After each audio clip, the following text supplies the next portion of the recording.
welcome to another episode of Popcorn on the Motherfucking Macabre. This is Dick.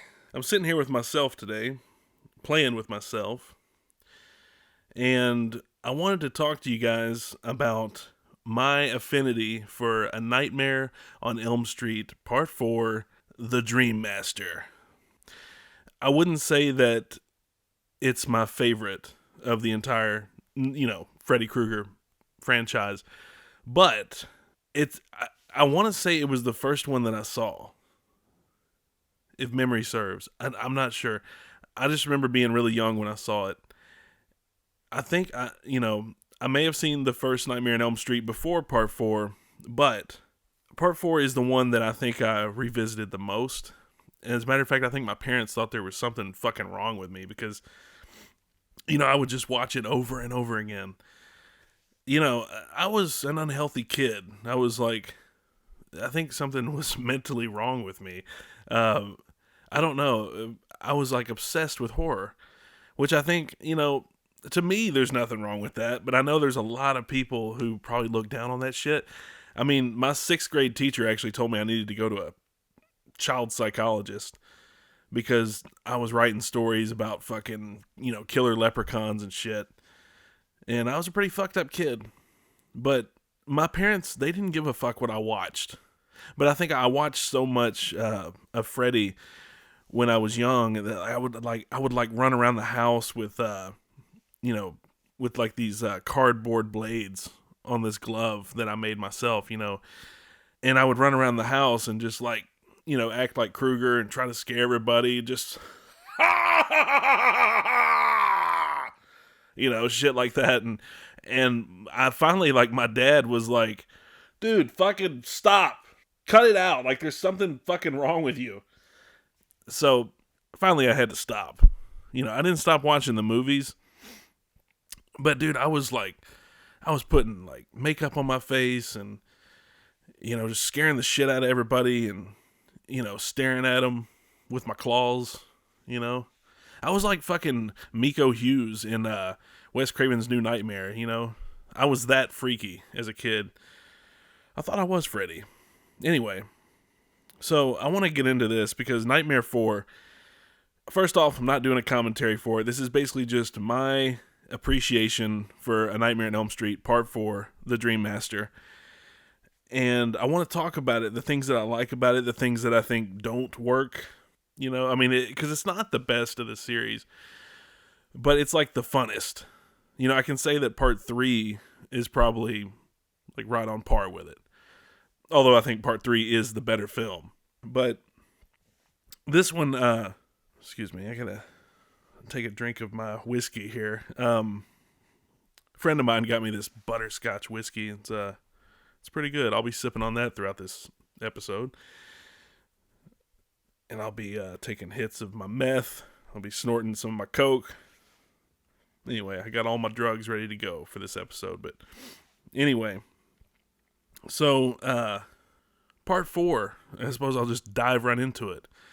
I don't know. I was reading somewhere. I think that this was made on like a $6.5 million budget. Somewhere I saw $13 million. I don't know which is accurate. But anyway, it was made for $6.5 million. It brought in like $49 million at the box office, which, in 1988, that's pretty fucking impressive, But at that time, New Line Cinema was kicking ass. Like they were, at the top of their game. And, especially with, Freddy Krueger. I mean, that's why they call it, New Line Cinema. That's why they call it the house that Freddy built. Because, New Line Cinema was just rocking and rolling at that time. And especially with Part 3, I think Part 3 really was, the major ascension of the series. And I would say Part 4 is probably like the peak. That's like the mountaintop, because there are some really good things about Part 4.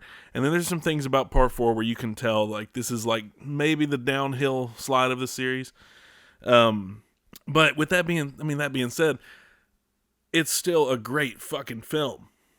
Like, I don't know how to explain it. It's fun, but that there's like some shit, I would say with the screenplay mainly, which we'll talk about that. It's kind of a mess. I mean, they brought on, I think, William Cotswinkle, Cockwinger, William Cotswinkle, yeah, William Cotswinkle. They brought him in, and he was like a novelist, man. He had done like some novelizations for Superman 3 and E.T., and he was like a child novelist too. I think he did a book called Walter the Farting Dog.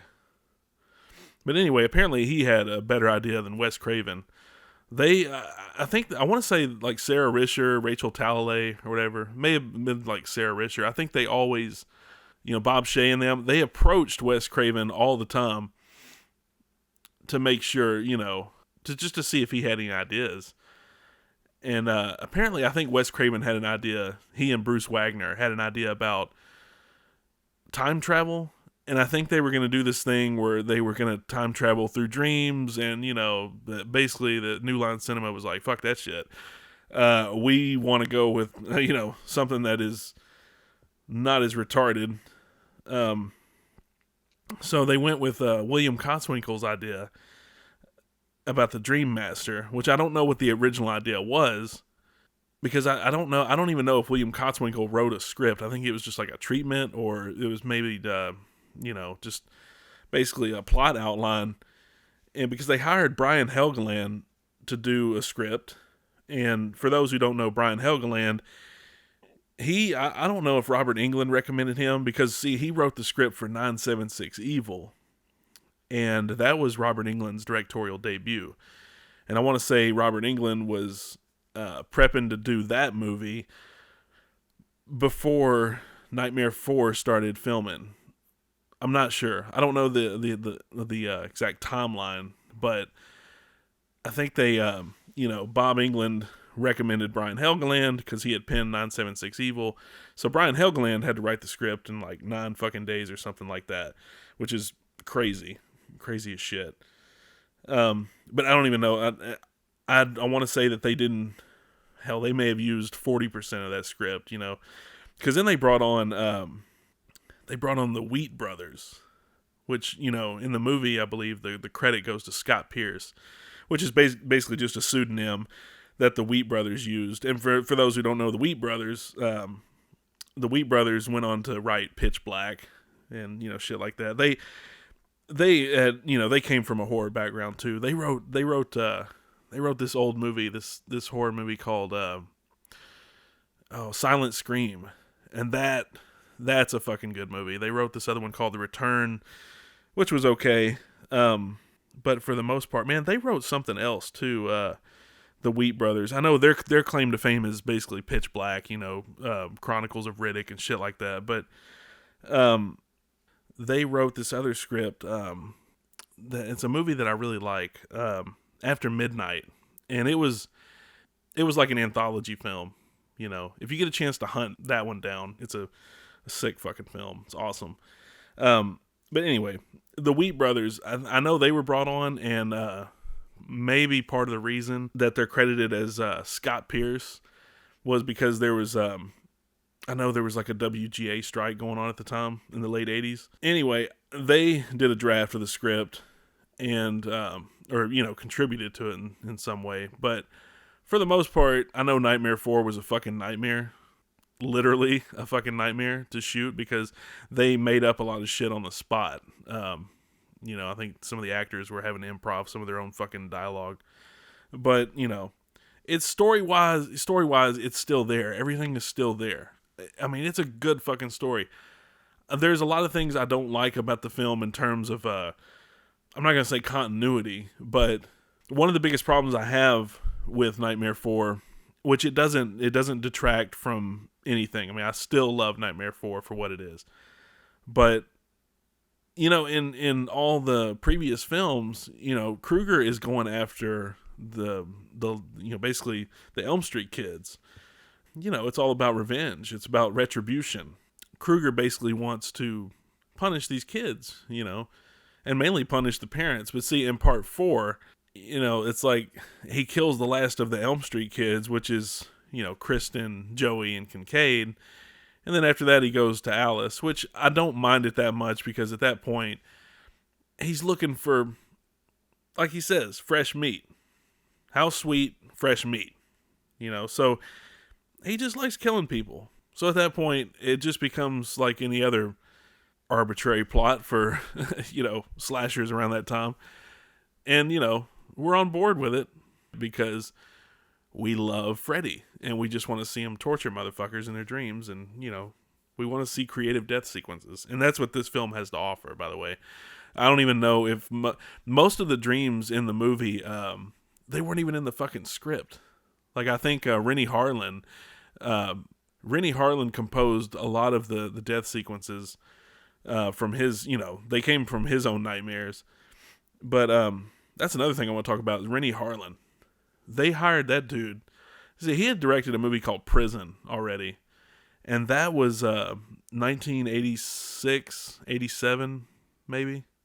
But see, he was like fucking homeless. He was like living in his car and shit at the time. And he, people have heard this. If you've watched the Nightmare on Elm Street documentary, they pretty much talk about it. How Bob Shaye was like, I'm not hiring this fucking stinky dude, I mean, the only reason he did hire him is because he looked at his, his physicality. And he was like, oh, this dude will probably be able to handle the stress and because they basically, I mean, I don't know how long they actually shot this thing, but I know they had a quick turnaround. I mean, for all of the Nightmare films, that's pretty much what they did. I mean, they were pumping them out every fucking year. But yeah, they eventually got Rennie Harlan, and this pretty much, I mean, Prison is a good film. If you haven't seen Prison, like, I recommend going to see Prison. It kind of reminds me of, tonally, it has the same feel as, like, Shocker, Wes Craven's Shocker, and also, what's the one with, Meat Cleaver Max? Fucking House 3 is what, well, it was called The Horror Show, here in the States. And then I think it was House 3 over in, like, the UK. But it's got fucking Lance Henriksen in it and Dee Dee Pfeiffer. That is a good fucking movie. Brian James, who was in like 48 Hours, in a movie called Crime Wave, Sam Raimi's Crime Wave. If you haven't seen that, get on it. Southern Comfort. Anyway, I'm talking about Brian James. He would have made an awesome Freddy, by the way. But anyway, what the fuck was I talking about? I'm already drunk. Jesus Christ. Oh yeah. House 3. House 3 and Shocker have the same feel as Prison. So if you haven't seen Rennie Harlan's Prison, you need to get on it because it's good. It's basically just about the ghost of an inmate that like haunts this prison, It's got Viggo Mortensen in it. It's fucking sick. It's awesome. But anyway, Rennie Harlan, he did that film, and he was hired to do Nightmare 4 eventually. Bob Shaye was like, fuck it, bring him on. And it pretty much catapulted his career. I mean, Rennie Harlan went on to do fucking Die Hard 2 after that. What's the one he did? He did Ford Fairlane with the Dice Man, Cliffhanger. Goddamn, what didn't he do? There's a lot of people that went on to do great things. Brian Helgeland, the screenwriter. Fuck, he not only did... See, I know Brian Helgeland from writing 976 Evil. What's the other one he did that was awesome? It's like horror. Highway to Hell. Brian Helgeland did Highway to Hell, and that's another good one. Brian Helgeland would go on to write L.A. Confidential, Mystic River. He did I think Blood Work with Clint Eastwood. He's a good fucking screenwriter. He's still doing a lot of good stuff. But a lot of people that worked on the Nightmare movies, I mean, they went on to, really big stuff. But yeah, so you got Rennie Harlan as director. You got Brian Helgeland as a screenwriter, the Wheat Brothers, just all around good team. You got the special effects crew. I mean, let's talk about that shit. You got Screaming Mad George. Screaming Mad George, he had worked on Poltergeist 2 and Big Trouble in Little China, Predator, The Abyss, and he did the whole like cockroach sequence, with Brooke Theus. That was fucking creative. That's probably one of the most creative death sequences that I've seen in any fucking horror film. And I mean, when you talk about just the effects, I mean, you had what, Kevin Yeager worked on this movie. I mean, he basically, designed Freddy's makeup, and then, under him you had Howard Berger. Howard Berger, who's part of KMB, or was part of KMB. A guy named Bart Mixon, and who was the guy who was married to Linnea Quigley? Steve Johnson. Yeah, Steve Johnson. He worked on Night of the Demons and Videodrome, I believe. But yeah, he went on to marry Linnea Quigley, who's also in Nightmare on Elm Street 4. She plays one of the souls in Freddy's chest. She's the one with the tits, as in most movies. But I don't know, man. Nightmare 4 is fun. I know a lot of people are critical of it because, one big complaint about it is that Tuesday Night plays Kristen. A lot of people were, wanting Patricia Arquette, including the guys who played Joey and Kincaid, Rodney Eastman and Ken Sagos. They returned, of course. But, I'm going to say this. I know a lot of people might get pissed, but I actually prefer Tuesday Night. I don't know. If this makes any sense, it's like Patricia Arquette played Kristen perfectly for part 3, and Tuesday Night played Kristen perfectly for part 4. Like, I don't think Patricia Arquette could have played her for part 4. I don't know. There's like this softness and this vulnerability that I feel like Tuesday Night she captures it perfectly. She's a good actress. Tuesday Night is underrated. I saw her in a Billy Bob Thornton movie. I think it was called what was the name of the Billy Bob Thornton movie? Oh man, it's got like fucking Ernest in it. God, what the fuck is that movie? Daddy, Do It for Daddy, Welcome Home Daddy, or some shit. Daddy and Them. It's Tuesday Night had a role in Daddy and Them, which I thought, she did a good job in that too. But, well, she's also a good fucking singer. For people who don't know, she did the opening song, which that is one of my favorite songs ever.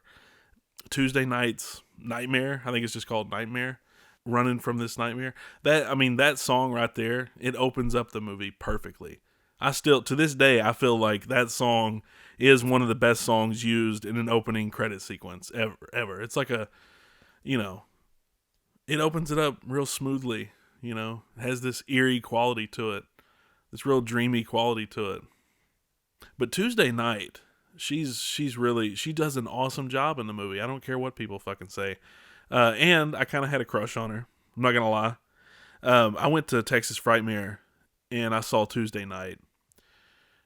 And I went and got her signature, took pictures with her, and then I went back the next day to go see her again. And I was like, "Hey, Tuesday," I was like, "I know, you probably think I'm a creep, but here I am to get some more fucking signed photos from you, and I want to take another picture because I'm constantly simping over you." So, like some asshole, I just, I get my picture taken with her again, and it's awesome, though. I mean, to me, it was just, Nightmare 4 was such a big part of my childhood. Like, when I say I watched that movie repeatedly, I'm telling you guys, I watched it fucking repeatedly. Like, over and over again. Like, I was telling you earlier that a lot of people thought I had problems. I mean, I bet nowadays I would be labeled as autistic, or fucking Asperger's or something. It's weird. Like, I watched the movie over and over again, and I recited all the fucking lines. And I'm not lying. To this day, sometimes I still wake up with the song Pride and Joy in my head. And certain part, for those who don't know, it's a song by Joey Lamont in the movie called Pride and Joy. And then there will be certain lines from Nightmare 4 that kind of just stick with me. I will wake up with that movie in my head because I think I watched it so many goddamn times as a kid that it's forever just burned branded on my fucking brain. And sometimes I'll have to get in the shower and I'll have to hum other things just to get Nightmare 4 out of my head. Pretty fucking nuts. Pretty crazy. But Nightmare 4 is just great. It's great. I want to say it's Robert Englund's favorite too. I think Robert Englund went on record to say that Nightmare 4 was, his favorite, his personal favorite. It's not my personal favorite, but I always go back to it. I probably watch it more than any of the other ones. I mean, you can't beat part 1, you can't beat part 3, but Nightmare 4 is just fun. It's like a movie that you can throw on at any time, in the background. I mean, I've gone to sleep to it before, but it's just, I think it has a lot to offer. And what was another impressive part of the movie was the goddamn junkyard. The junkyard, which I know that was designed by Mick Strawn and CJ Strawn. They had worked on, some other New Line movies. I want to say Mick Strawn and CJ Strawn were the art directors for Nightmare 3. They had a lot to do with how that film came out looking, from an artistic standpoint. And there's a lot of good lighting in the movie too. I mean, hats off to the fucking G&E crew, the DP. There's a lot of good, a lot of good use of greens and reds, some cool lighting in the dream sequences. I like Rick's death sequence too. Alice's brother Rick, played by Andrus Jones, who was in an episode of Saved by the Bell, or I think it was back when it was called Good Morning, Miss Bliss. But he played like a dude that picked on Screech. R.I.P. Dustin Diamond.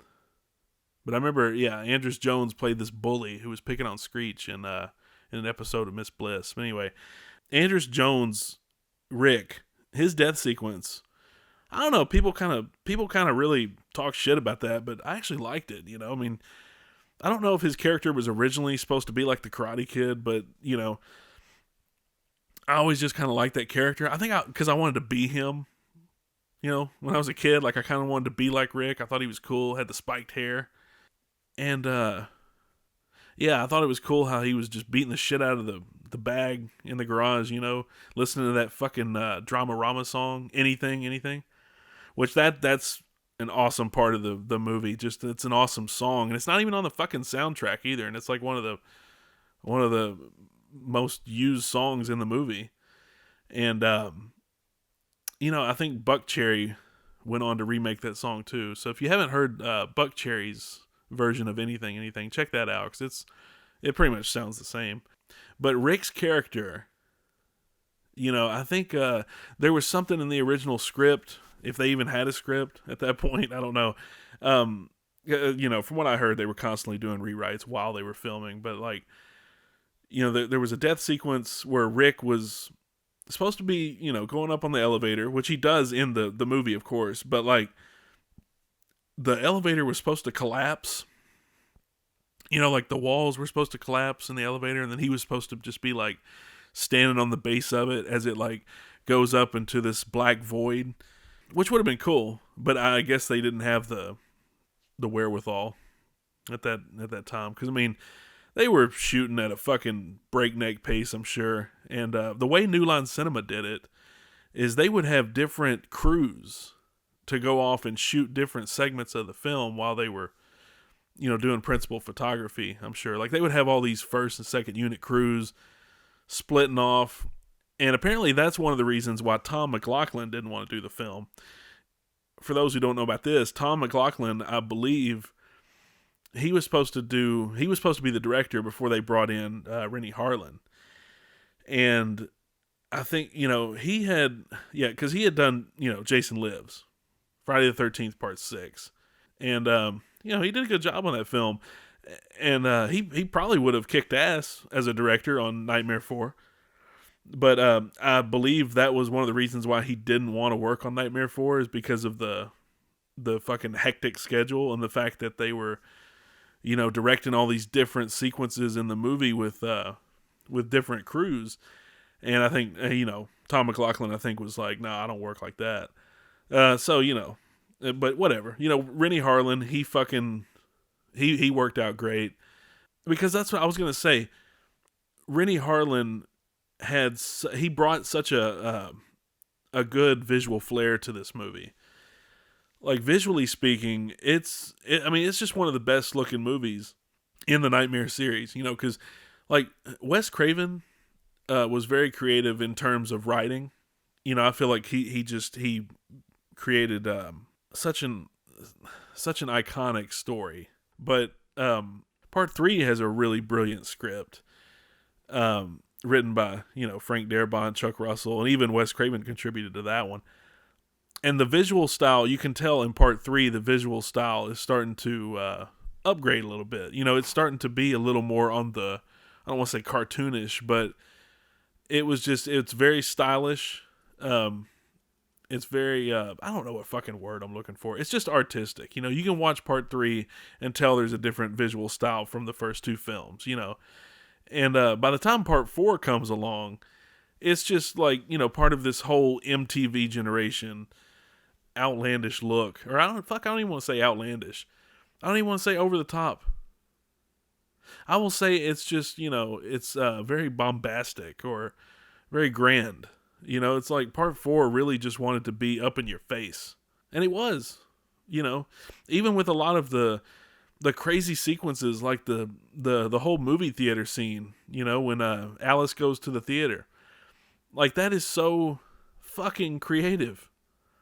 Like, I don't know, that movie took you places. Like, when you were a kid, it was like a fairy tale, that's what it felt like. The Nightmare films always felt like just these sick and twisted fairy tales, Like when Alice goes to the diner, and she sees all her friends as the little meatballs, the soul food and the pizza. Like, I always thought that was great too. That I think that was a Kevin Yeager effect. Not sure. Or no, I want to say, I think the pizza thing was a John Carl Buechler effect. I forgot John Carl Buechler worked on that film too. What fucking special effects person did not work on Nightmare 4? I mean, dude, going back to those guys, you had John Carl Buechler, who had worked on, like, fucking Reanimator and Dolls, the Stuart Gordon films, and I think he had worked with he had done a lot of work with Charles Band and Halloween 4, shit like that. That's another story. And then you had, Steve Johnson, fucking legendary, Screaming Mad George, and who was that? They brought on Dream Quest. That's another thing I wanted to talk about, Dream Quest, because the junkyard scene, I was talking earlier about Mick Strawn and CJ Strawn, who basically, they would design these elaborate sets, but you had, like, for the visual imagery, like for the visual effects, they brought on Dream Quest, which I believe Dream Quest had worked on The Fly and The Lost Boys. But what's crazy is they, one of my favorite shots is when they created this. Basically, they painted it's almost like a matte painting, but they did this. It's hard to explain. They basically painted the fucking junkyard on, like, this little miniature matte painting, and then they did an even bigger one, and it was on glass. And it's crazy because they superimposed the image of Kincaid when he's in the center of it, and then they pulled the camera back and, of course, did some dissolve tricks, when they pull the camera back and you just see Kincaid's in this huge fucking world of cars. I mean, I think it's just fun. I saw that when I was a kid, and it genuinely scared the shit out of me, but at the same time, it was like really just enhancing my imagination, and making me think of stories of my own, The Nightmare series caused me to be more creative. I just remember I started drawing some really crazy shit after I started watching all the Freddy films. I mean, the Jason movies were cool. I mean, people were getting sliced and diced and shit, but it wasn't the same thing. You watch the Nightmare series, and you're gonna see some really evocative imagery. And I will say, it started with part 3, started with part 4. I'll even say there's some pretty cool stuff in 5, even though that movie is complete ass. Let's not talk about The Dream Child. We already did an episode on The Dream Child, commentary for that. Check it out. But yeah, I will say part 4 is probably, that was just the height of it. That was when, Freddy was, at an all-time high in terms of popularity. And it just, think about this. Like when Freddy came along, that was what, 1984? So, you got 4 good years right there where he was just like such a big part of the zeitgeist, like such an indelible part of pop culture. And, I bet Bob England felt like he was on top of the world at the fucking time. And I don't know why I'm calling him Bob. Like I fucking know him. Like we're going to go do lunch. But that was, Nightmare 4, that was when Robert Englund, he got top billing on that one. But because I think Rennie Harlan wanted him to be, I think I saw this on IMDb or something. Rennie Harlan wanted him to be like the James Bond, him to be like a James Bond character. And it definitely shows in that movie because it's so over the top, like especially on the whole beach scene when Freddy, puts the glasses on and shit, which I thought was cool. But that scene kind of terrified me when I was a kid, especially when Tuesday night, she's trying to dream someplace fun, and then she sees the little girl like with the sand castle, and turns out her name is Alice. It's kind of creepy, because like she cannot fucking get away from Freddy, and at that point that Freddy is zeroing in on Kristen, and because she's the last. But one thing I'll talk about is story wise. Saying earlier about how a lot of people are critical of, the last of the Elm Street children dying and then Alice coming along. I like that because it kind of just gave the series sort of a rebirth. And it's like, the Alice character, she basically assumes all the identities and pretty much like inherits all the powers from these souls that have suffered at the hands of Freddy, But I kind of like that part of the story. It makes Alice seem like this warrior, like this lone wolf. Even though she has Dan and she's got Rick and she's got Debbie, she's got her friends. It still feels like she's alone. Like she's gonna have to do this all on her own, which she eventually does. And it's like, yeah, even at the end when Dan starts fading away and waking up, it's like she's like, I got this, and her character beats the fuck out of Freddy. She's just, she's one of the best characters in the series. I'm not gonna say I like her better than Nancy though. I still feel like Heather Langenkamp, she carries the torch. She's definitely, she's just Freddy's biggest foe. But Alice, she holds her own, man. Alice does some fucking Van damage at the end of part 4. She has her brother's kung fu powers and shit. Which kung fu, I don't even know what the hell he's doing in there. Like, he's basically just punching. Like, I don't even know what. I know he's supposed to be this martial artist, but it looks like he was just punching, But yeah, going back to Rick's scene, I always thought that was just a cool death. When I was a kid, like, I just thought like Freddy being invisible right there was, it was fun.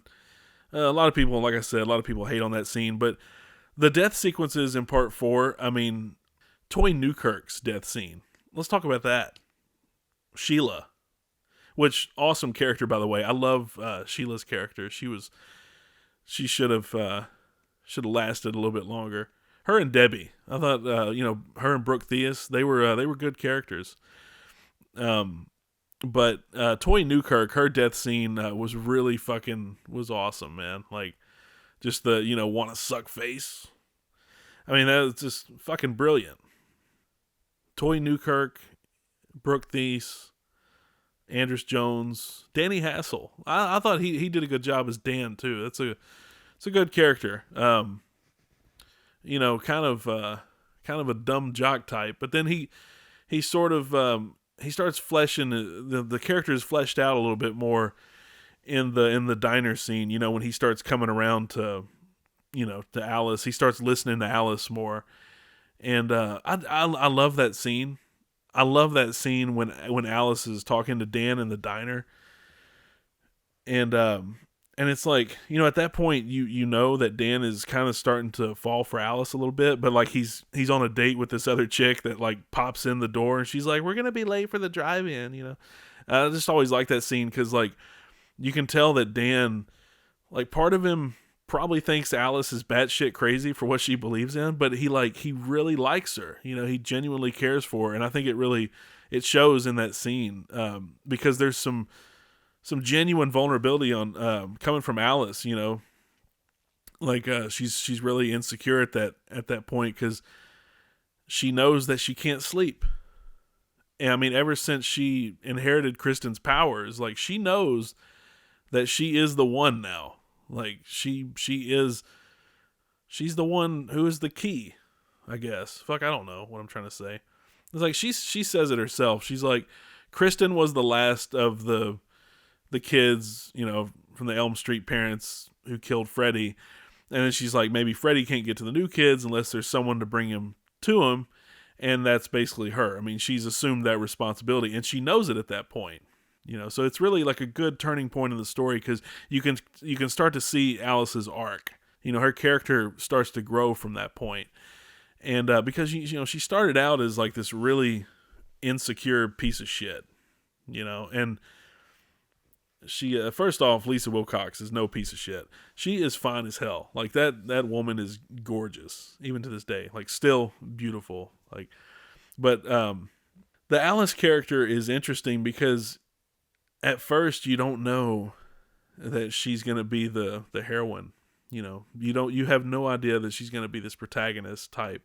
And because she's so timid, and then she's got this drunk dad. And I mean, I think by the time she has that little daydream where she smashes her dad's fucking salad bowl, I mean, I think at that point, okay, this is like the main character. But it's interesting, her character. Her brother tries to teach her how to fight too, and there's all these characters in the movie that are trying to teach Alice how to be tough. It's like Sheila with the whole mind over matter shit, and then you got Debbie Brooke Thies, who's like, you gotta fucking kick their ass unless they're a bug. And then you have Rick, who's teaching her how to fight back, defend herself, and I think she even gets some shit from Kincaid and Joey. Like, she doesn't know him very well, but like, doesn't she look in the mirror at that point and she's like, fucking A, which was Kincaid's line. But it's like she just kind of like inherits all these attributes, these qualities from her peers. And it's all their best qualities. It's like the things that make them formidable characters. But I don't know. There's a lot going on in this movie, guys. Like, it's not just some piece of shit fucking slasher. It's not just a mindless movie. You watch it and you really get into the characters and you can see growth, and you can see the strengths and weaknesses of all the characters because it really plays on their fears. Whereas, like, in part 2, it's just, I mean, we'll talk about that another time, but like part 2, I mean, it's just, there's not much other than the subtext, that the gay subtext. There's not that much about the characters in the second one where it's really playing on their fears. I will say part 3 started to do that really well. Because, you, in part 3, you're getting to know all the patients in the mental hospital, and you kind of, what their hobbies are, what they're afraid of. And in part 4, it kind of plays on the same thing too. I mean, I know a lot of people will say that, part 4, the kids just have kind of these baseless fears, like, Debbie's afraid of bugs, cockroaches, or some shit. And then you have Sheila, who's kind of got like a weakness with her asthma and stuff. But I mean, these are kind of just, I mean, this is what Freddy does though. He goes after your weaknesses, your flaws, or your fears. That's what he preys upon. So, anybody who has any criticism towards part 4, I say go fuck your own ass. Because you're wrong. You're wrong, dude. Part 4 it's amazing. And the music in part 4. Let's just talk about the music. The music was done. It was composed by a dude named Craig Safan, and he did the music for one of my favorite horror films of all time, Fade to Black. Love that movie. If you haven't seen it, watch the shit out of it. I think Vinegar Syndrome has a new Blu-ray of it now, but it's got Dennis Christopher in it, and it's good. Anyway, we're not going to talk about Fade to Black, but watch it.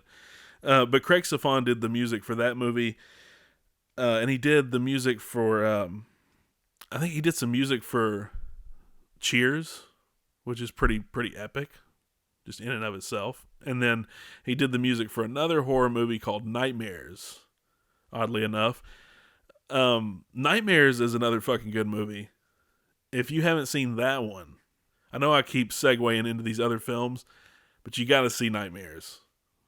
Nightmares is awesome. It's like an anthology movie with Christina Rains, Emilio Estevez, Lance Henriksen.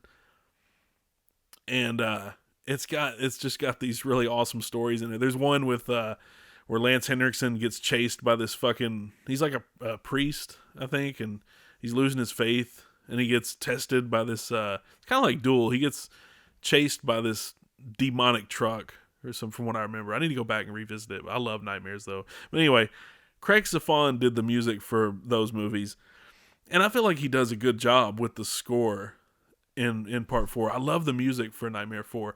And they had 2 soundtracks, I believe. There was one with one with the music from Craig Safan, and then there was one with all the songs, which, let's talk about that shit. All the fucking songs. But see, I bought the soundtrack a long time ago, and I was kind of disappointed because most of my favorite songs in part 4, they weren't on the soundtrack. Like, I was like, dude, where's the Sinead O'Connor song? Like, I made a list here of all my favorite songs from part 4 that are not on the soundtrack. There may be 1 or 2 that are on there, but for the most part, all these songs are not on the fucking soundtrack. Like, you have Sinead O'Connor's, I Want Your Hands on Me. I think the song is called Hands on Me. But Sinead O'Connor's Hands on Me song, that is not on the soundtrack, which... It's used during Debbie's death sequence. It's used during the end credits. It's like, fucking put it on the soundtrack. I don't know if it had anything to do with money or licensing issues or whatever, but for whatever reason, most of these songs were not on the actual soundtrack. Like, you had the Fat Boys who did Ready for Freddy. Are You Ready for Freddy? That's another song that was on the... I think they played it during the end credit sequence, and they had like their own music video for it. It was fucking awesome, but it, again, not on the soundtrack. You have the Dramarama song, Anything, not on the soundtrack. Blondie, which there's a song by Blondie on the soundtrack, but it's not the one that's used in the scene I was talking about. That's another thing I like about that scene, by the way. The scene with Dan and Alice in the diner. They're playing like that really sweet Blondie song called In the Flesh. It's just a really good scene because it kind of like, it's playing that Blondie song, and it's like at that moment, like, Alice and Dan are really starting to fall in love right there. And then you kind of think about how they end up with each other, and then you kind of think about part 5, and then you're sad because Dan died in part 5. And anyway, back to the soundtrack. So you have the Blondie song In the Flesh, which is not on the soundtrack. And then the song that was always stuck in my head as a kid, Joey Lamont's Pride and Joy, not on the soundtrack, which I think, I don't think it's available anywhere. Like, I think if you try to look up Joey Lamont's albums, like, I don't think that song Pride and Joy is on any other fucking album. Like, I think they just made the song specifically for the movie, which is strange because it's not on the soundtrack. Anyway, there's another really good fucking song, which I want to talk about this one. I think this one is actually on the soundtrack, but it's a song by Go West. And it's called Don't Be Afraid of Your Dreams. Go to YouTube and fucking listen to that song. It's fucking amazing. And it's the slow version of the, like when you watch the movie and there's the scene where like Alice is taking all the pictures off the mirror and shit, and it's like at that point you're going into the third act, and Alice is like fucking full blown Alice now. Like she's got the spiked bracelet and the leather jacket and shit. She's whipping nunchucks around and stuff. At that point, they start playing that really that fucking jacked up heavy metal version of the Go West song, but it's like just the instrumental. So you have like all the distorted fuzzy guitars going during that part. It's like this hair metal type shit. You know, I don't know. I love that part though, because that music right there is really great. Like there's like, you can hear like hints of Tuesday Night's Nightmare song in there. And then you kind of hear like some of Craig Safan's music, and it's just like, dude, it's such an awesome part. And that, just that song, or that instrumental, it's not available anywhere. But I think the slow version, the Go West version, is actually on the soundtrack. So, you know. But then so then there's Joey's death. He's listening to the Billy Idol song, Fatal Charm, which that's another good song, another good moment too. Like I love that scene where Joey, you know, it's one of my favorite scenes as a kid, of course, because there was titty in it, and the girl who flashed her titties, her name was Hope Marie Carlton, and she was in Playboy around that time. Like I think she was like a playmate back in like 1985 or something, but she was hot. And that whole sequence is awesome because they built like that whole set on top of this huge tank, you know, this water tank, and so I thought that was sweet. You know, that's a good special effect. But I love the Billy Idol song there. That's another song that's not on the fucking soundtrack.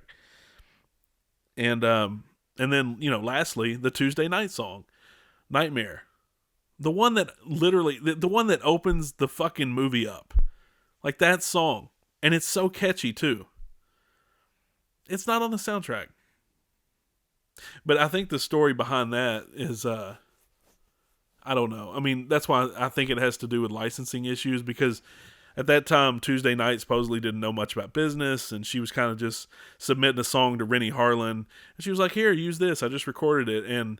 And she recorded it for the movie, but Rennie Harlan was like, okay, yeah, we'll use it. And, you know, didn't end up on the soundtrack. But 30 years later, of course, Tuesday Night made a deal with the New Line Cinema, I believe, to release the single, which I have it. It's awesome. It's a damn good song. But I think music-wise, that pretty much covers it. Just fucking make a playlist of those songs. Like, since they're not on the soundtrack, just make your own fucking playlist. Listen to those motherfuckers. Fucking put your headphones on. Go work out. Run the track. That's what I used to do, man. I used to run the track a lot, and I would, like, listen to all these old retro horror soundtracks, you know, and because a lot of them are kind of hard to find nowadays. But that shit from the 80s, you can't redo that era. Especially that late 80s era. But enough about the music. Let's talk about the acting. You have Lisa Wilcox, which I think I've pretty much covered her. I mean, she does an awesome job as Alice. I mean, it was her first fucking movie. How crazy is that? Her first movie. They supposedly they were looking for like an Ellie Cornell type, which for those who don't know, Ellie Cornell she played Rachel in Halloween Part 4 around that same time, which I think Halloween 4 came out in 88, same year. But they supposedly were looking for an Ellie Cornell type, and I think Ellie Cornell even auditioned for some role. Like, I don't know if it was the role of, I don't know if it was for Alice, but anyway, Lisa Wilcox, out of like 600 fucking other girls, she got the role of Alice, which is pretty impressive. And I think at that time, Tuesday Night had already been hired to play Kristen, which, going back to Tuesday Night, like I said, people really hate on her, but I feel like she embodies the role of Kristen. Not to mention, she's fucking hot. I love that scene where she's sitting at the window seat, like just sitting there smoking a cigarette, and it's really like nothing else really happens. It's just she just gets up out of bed, like she's drinking like a Diet Coke or some shit, and then she goes to her window seat and just like lights up a cig. It's like one of those scenes that would be cut nowadays for time, but I don't know. I just thought it was a good scene. I was in love with Tuesday Night when I was a kid. Like, just really, I was really into blondes. But another actor who does a good job, which I mentioned, Toy Newkirk. She brings a certain quality to her character. Like, you can tell that she's genuine. Like, all these people seem like real high school kids. Brooke Thies, and she would go on to do this show. For those who don't remember the show, Just the 10 of Us, it was crazy because, like, if you were a Freddy fan, you knew all these girls in that show. Like, it came on in the late 80s, and it had Heather Langenkamp, Brooke Thies, and Joanne Willette in it. Which Joanne Willette she was in Nightmare on Elm Street Part 2. She played one of the girls on the bus at the beginning when Freddy, drives off into the desert or hell at the beginning of Part 2. Joanne Willette was one of the scared schoolgirls on the bus. But all those chicks, Brooke Thies, Heather Langenkamp, and Joanne Willette, they played the Lubbock sisters in Just the 10 of Us. And it was just, it was a good show. I think it was only on for like a fucking year or something. It wasn't on for very long, but it was good because it was just funny to see like all the Nightmare on Elm Street girls in this sitcom. It was weird. It was weird to me, but anyway, Brooke Thies, I like her character. I feel like she was a little underused,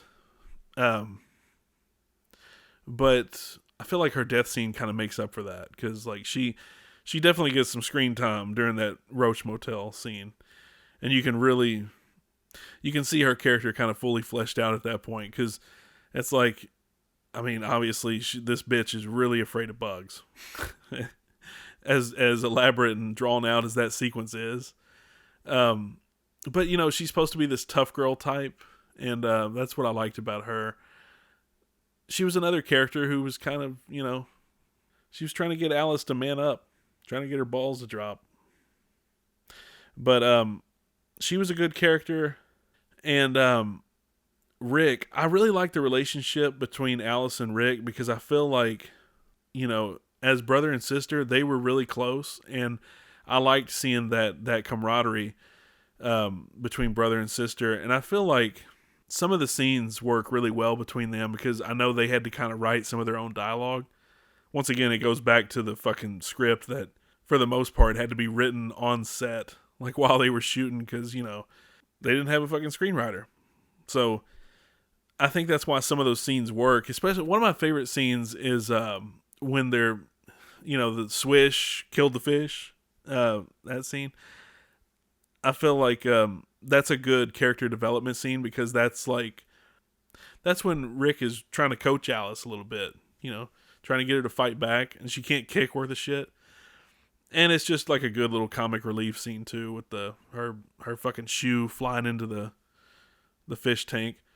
But that was a good scene. Trying to see if I'm leaving any characters out. Yeah, the dad, he's okay. Nick Mell, I think is his name, Nicholas Mell, which he would go on to do Part 5. He plays a good drunk. He's not really in the movie, a whole lot, but his character's there when he needs to be. And you can tell it's just all part of Alice growing up. I mean, she's going to have to overcome this drunk dad and gonna have to overcome the loss of her brother. Like I said, there's a good arc for Alice's character. I do wish that Joey and Kincaid had lasted a little bit longer, this is what a lot of people talk about in the movie. Because they were all fucking tough as shit in Part 3. They were all, Kincaid especially. Like, let's talk about that. Like, Kincaid, he was fucking tough. Okay? Like, you couldn't fuck with Kincaid in Part 3. You just couldn't. He was awesome. He survived. Okay, I feel like once you survive, if you can beat Freddy once, you should be able to beat him again. You should be able to, honestly. And maybe it's because he didn't have backup. He was kind of taking on Freddy by himself in the junkyard. I get it. And, they had to kill him first. Had to kill the black guy first. It's like, Jesus. He was awesome. He was an awesome character. Um, and his death was kind of just like, what? Didn't Freddy do? Yeah, Freddy just stabbed him with the glove. And then he was, I'll see you in hell. Okay, it's just kind of, I don't know. They buttoned him up like real quick. It's like, let's get Kincaid out of the way. Now let's get Joey out of the way. It's like they were just kind of writing him out of there so they could get to the new story, which is, it's fine, but I don't know. I feel like maybe some of the other characters could have died first, and Kincaid and Joey and Kristen could have like helped out. I don't know, fuck. But I really like those characters, and there was people complained about the chemistry between Joey and Kincaid and Kristen. I think even Ken Sagos and Rodney Eastman said it themselves that there wasn't really good chemistry between them and Tuesday Night. I don't really notice it that much when I watch the movie, which is a good thing. I just always kind of see it as Kristen, Joey, and Kincaid.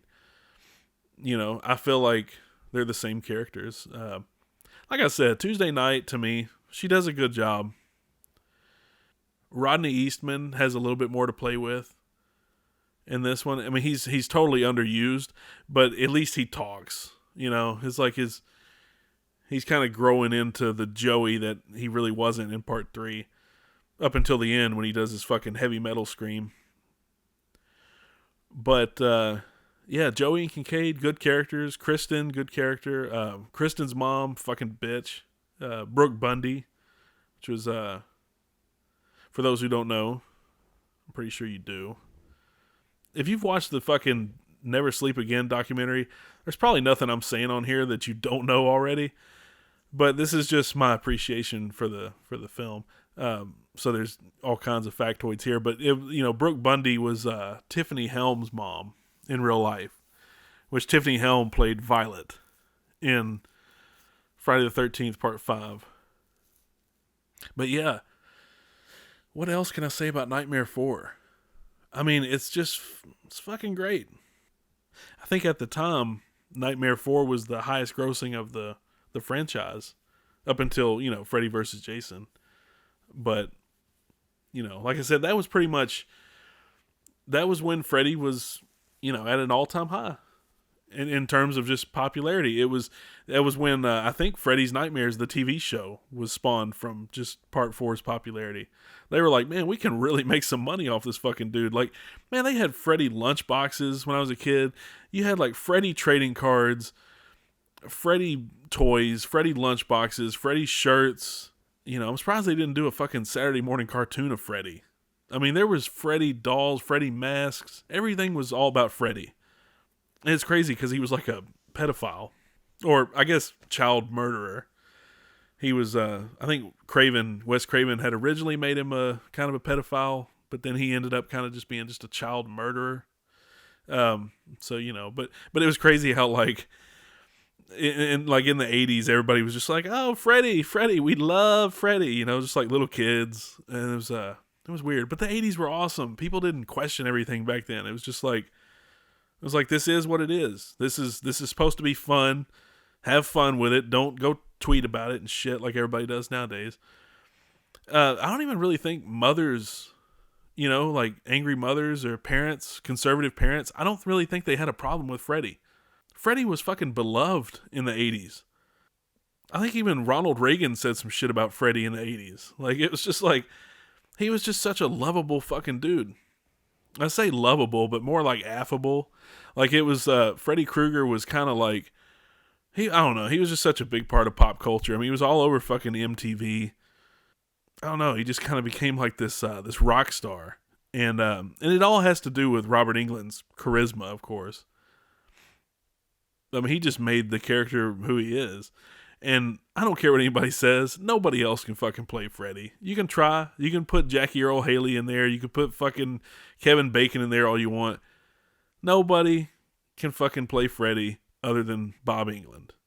It's not going to work. It's not going to work. Because when you watch these other films, it's not like Kane Hodder behind a fucking mask, okay? It's not like Dick Warlock or Nick Castle behind the shape mask, or it's not like that. Like Robert Englund personifies Freddy in a way that nobody else can. He's just got this swagger to him. He's just, like I said, he's just got this charisma. He moves a certain way. Nobody else can embody Krueger like Englund can. But anyway, I think I've pretty much said all I can say about Nightmare 4. I know there was oh no, I was going to talk about the deleted scenes they were supposed to have in there, which I know they were in the script, maybe. And I want to say that Rennie Harlan shot them, but they don't have the footage anymore. But there was supposed to be like a scene with, Freddy on the beach, which, I mean, they had that scene, but there was supposed to be like an extended scene of Freddy's shadow, like putting sunburns on Kristen while she's sunbathing. That would have been pretty cool. If they would have drew that out a little bit, it'd have been all right. But then there's supposedly there was another scene where Alice dreams about her dad turning into Freddy or something, which would have been kind of creepy. But there was that, and there was something else I was going to talk about. Let's see. I don't know. I think I've just about covered it. I don't know. I mean, I could do like a running commentary on this movie some other time. I mean, I'm sure there's like numerous scenes I'm forgetting about. I'm trying to think of like my favorite scene in Nightmare 4. I like all the dream sequences, of course. Like, I'd have to say my favorite death is probably, it's got to be Debbie's, the fucking roach sequence. I mean, that's just brilliant. Fucking brilliant. I remember my dad came in one time when I was watching that shit, and he was like, "What the fuck are you watching? No wonder my son is warped." I mean, I'm telling you, I'm not exaggerating. I watched this movie like every day. Like, I mean, and it's still like, it's just in my head. It's crazy. But all that being said, Nightmare 4, go out, fucking watch it if you haven't. If you haven't, you're just a fucking asshole. You're an asshole, and you should just go fuck yourself. Okay? Because if you didn't watch it when you were a kid, I'm sorry. If you didn't watch the Freddy movies when you were a kid, your childhood was fucking stupid.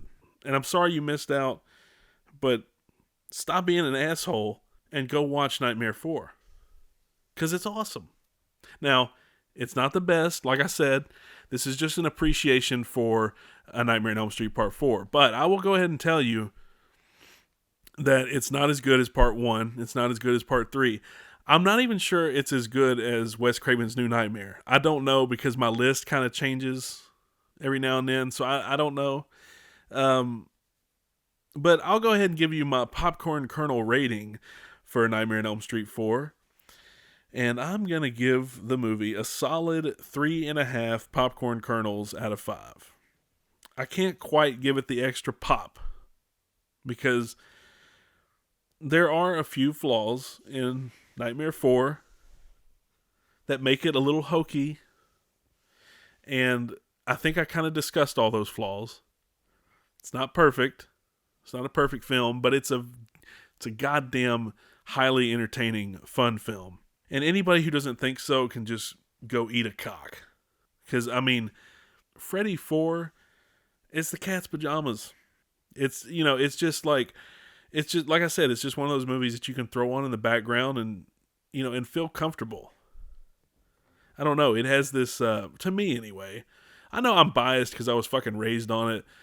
But the movie is just fun. And I don't know what else I can say about it. I've talked about the soundtrack. I think I talked about the writing, the directing. Rennie Harlan, once again, awesome job. There's a reason why this movie catapulted his career, because he gave it his all. And yeah, I think that's pretty much all I can say. And when I say I'm not sure if it's better than Wes Craven's New Nightmare, I don't know, because like I said, my list always changes. I mean, it depends on what mood I'm in. Because, I mean, let's be honest. Wes Craven's New Nightmare, it's brilliant. Anything Wes Craven did was just fucking genius, But there are two different films. I mean, it's like It's like, I don't know. Do you want a steak or do you want a fucking sloppy ass Big Mac? You know, because if you want the steak, you're going to go for Wes Craven's New Nightmare. But if you want the shitty fucking quarter pounder with cheese or Big Mac, you know, you're going to go with fucking Freddy 4 because it's just a funner movie. It's rock and roll. You know, Wes Craven's New Nightmare is more like classical music. Nightmare on Elm Street 4 is like when you want to get down with some heavy metal. So, anyway, I've said what I needed to say. Fucking watch Nightmare on Elm Street 4. If you don't, fuck yourself. I'm sorry. But that is all I'm going to say about Nightmare on Elm Street 4. Get out there, fucking watch it, learn it, know it, live it, eat, sleep, and shit it. Dream about it. Because it's fucking great, I'm telling you. Nightmare on Elm Street 4, The Dream Master. This is Dick. You've been listening to Popcorn on the Motherfucking Macabre. And I will see you guys in your dreams.